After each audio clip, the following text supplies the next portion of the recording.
Hello every one. October theory அப்படின்னா என்னன்னு first சொல்கிறேன். So it is considered as a second new year. அதாவது பார்த்திங்கன்னா ஒரு சேஞ்ச் ஆஃப் கேரக்டர் ஒரு எவல்யூஷன் யூஸ்வலாக இந்த மந்தில் நடக்கும்னு நிறைய பேரோட ஒரு பிலீஃப். ஏன் இந்த டாப்பிக்கை நான் கொண்டு வரேன்னா, இந்த வருஷம் இந்த அக்டோபர் குறிப்பாக நான் செய்ய பயந்த ஒரு 4-5 விஷயங்களை தைரியமாக செஞ்சேன்.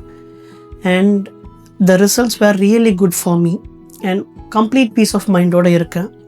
சரி, ஏன் என்னோடய பர்சனல் விஷயத்தை நான் இங்கே கொண்டு வரேன்னா, நிறைய பேர் IELTS எக்ஸாம் எழுதுறதுக்கு முன்னாடி பயம். அதாவது நான் எழுதுனா ஃபெயில் ஆகிடுவேணும். ஒரு ட்ரைனிங் போகிறீங்கன்னா side by side at least after completing the classes ஒரு 1 வீக் கேப்குள்ளே எழுதிருங்க.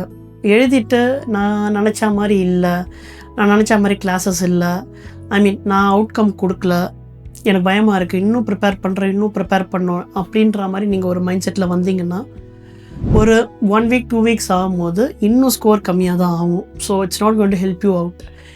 தைரியமாக ஒரு ஸ்டெப் எடுங்க. தைரியமாக ஒரு ஸ்டெப் எடுத்து என்ன தான் நடக்குதுன்னு பாருங்கள். மோஸ்ட் ஆஃப் த டைம் உங்களுக்கு ஃபேவரபுளாக தான் வரும். அதுக்கு எக்ஸாம்பிள் நானே தான். Okay, so with this nice and great attitude, give your IELTS exams without fear. Thank you.